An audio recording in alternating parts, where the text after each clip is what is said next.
Toujours au Salon de l'Agriculture pour l'édition 2022. Nous sommes désormais en présence de Monsieur Christophe Aubé. Vous êtes le directeur général de la marque Agriculture et vous allez nous présenter cet engin futuriste qui se trouve à côté de nous, qui répond au doux nom de Seol. Bonsoir. Bien, écoutez, on va découvrir ensemble ce robot Seol. Alors, c'est un robot qui est hybride et complètement autonome. Alors, hybride entre un groupe électrogène thermique et une batterie. Derrière, il est particulièrement autonome parce qu'il va garantir sa sécurité. Il a un certain nombre de dispositifs de sécurité qui vont lui permettre de garantir qu'on va jamais ou à aucun moment écraser ou abîmer une personne.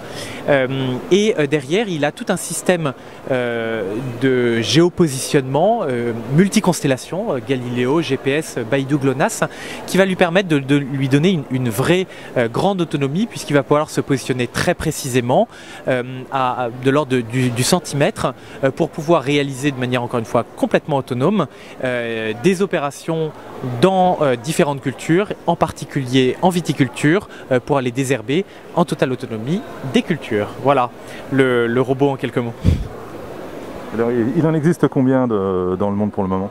Alors, aujourd'hui dans le monde, on en a 14 qui sont déployés, fonctionnels.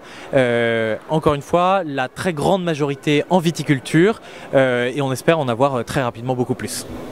Donc ça date de sortie.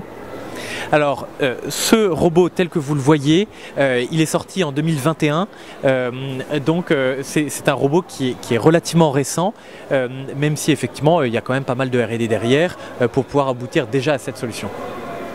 Alors, quelle est son autonomie et on va dire l'impact environnemental ? Alors, son autonomie aujourd'hui dépend quand même un petit peu des outils qu'on va atteler derrière le robot. En fait, je pense qu'il faut considérer qu'on a entre 15 et 20 heures d'autonomie avec cette solution, ce qui va permettre à la majorité des viticulteurs de réaliser la très grande partie de leurs opérations en totale autonomie sans difficulté. Et alors, l'impact environnemental, il est très intéressant. C'est la raison pour laquelle nous, on a choisi une solution hybride. C'est vraiment de réduire la consommation de diesel en adoptant cette solution. Mais l'impact environnemental, il est aussi parce qu'on va utiliser des chenilles qui vont peu compacter le sol et peu abîmer le sol. Et ça, c'est clé pour l'agriculture et la vie du sol. Avez-vous d'autres modèles qui sont sous cette marque Agriculture ?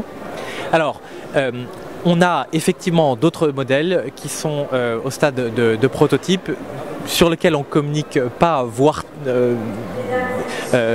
très peu en tout cas, mais qui seront bientôt présentés au public et on aura la joie de le présenter rapidement. Donc pour l'instant, c'est le seul modèle que vous commercialisez. Voilà. Aujourd'hui, c'est un modèle qui peut avoir différentes formes, puisqu'on peut écarter les chenilles, on peut s'adapter à différentes cultures, mais oui, ce robot tel que vous voyez, c'est le premier produit complet robotique que l'on a hors du boîtier qui peut être installé sur des tracteurs ou d'autres robots. Quelles sont vos nouveautés pour 2022 ? Alors, on va avoir la nouvelle version de ce propre robot qui va être diffusée en fin 2022 et on sera vraiment ravis de pouvoir le partager. Donc, il a à peine un an et il y a déjà une nouvelle version qui est créée.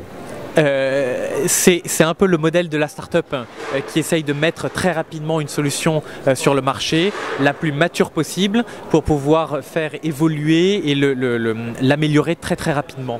Et donc effectivement on a envisagé un certain nombre de modifications pour qu'ils correspondent davantage aux besoins des viticulteurs. Et donc oui, il a déjà un an, il est déjà très performant, mais on peut faire encore mieux et il sera encore plus durable et ça c'est un point qui est clé pour notre activité. C'est sûr.